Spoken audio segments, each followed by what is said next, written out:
Hello, welcome once again to the Third of Pleasure here in the Enchanted Kingdom of Hermione. I'm the Lord Chamberlain of the Enchanted Kingdom and the host for today, Zip Gun. And I'm going to continue with my series of moments. I want to put these out every week if I can, just to have something there every week. Because I know I go extended periods where I don't have any videos because I don't really have much to talk about. That's all that interesting. But I thought I would start this series of videos will kind of tell you what I'm made out of. And it's a pretty interesting combination of stuff. But today's moment, October, 21st, 1966. We were well into the summer of love. Things were getting kind of hippie. Things were getting kind of heavy. I was a big fan of heavy music. And, this is November, October 21st, 66. This is when things started to happen for the kind of music that I was ultimately going to really kind of decide that was my thing. And this week's installment features none other than the Yardbirds. Now, I've listened to the Yardbirds from day one. I heard For Your Love. It was okay. You know, I lumped them in with like the Animals and the Manfred Mann and all those English groups. They were a good pop group. And Still I'm Sad I kind of didn't really get. But Heart Full of Soul kind of went, oh, what's that neat beginning?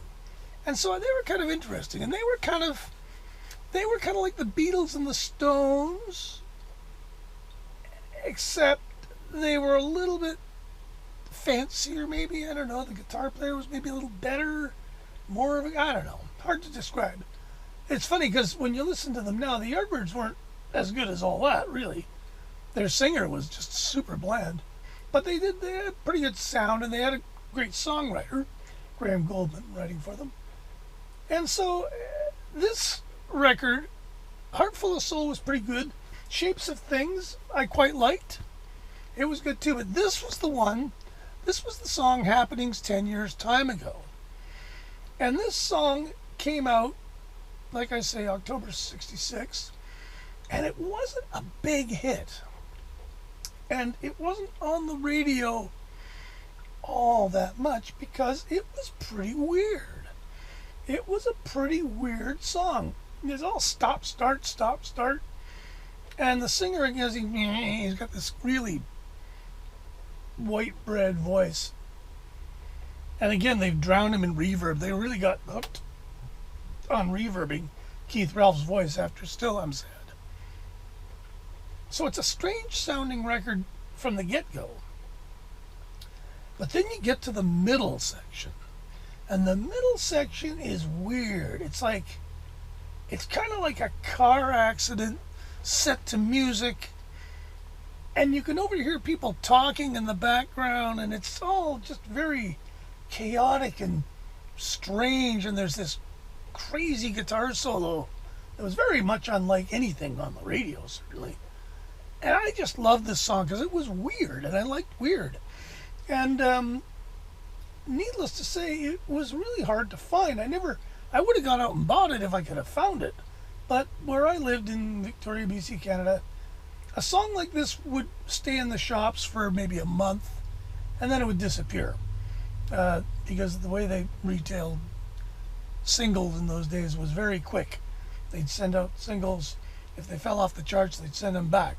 You could buy them a year later, $5 for $1 in bags if you were lucky.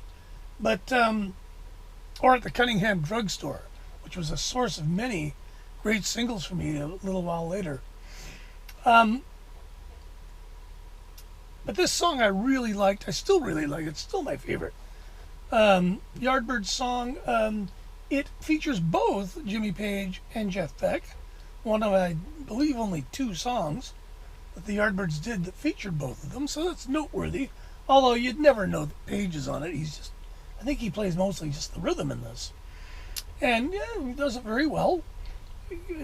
The solo is pretty obviously Beck. And it's kind of, it's a weird solo. And the whole production, I don't know who was really responsible for the production, but it's strange. It's a strange record. But it really made a mark on me. I was like, wow, stuff on the radio can get this weird. And by then I was starting to look for album cuts that were weird, and but I was still only 7. And so yeah. So anyway, that's this one for this week. Don't forget to like and subscribe. And I'm going to do more of these. They're going to be short. They're only really talking about one song. I can only tell you so much about songs, other than they really got me, and they got me thinking about other new stuff. So that's about it for today. Thanks for watching, and we'll see you next week with another great moment, hopefully. Take it easy.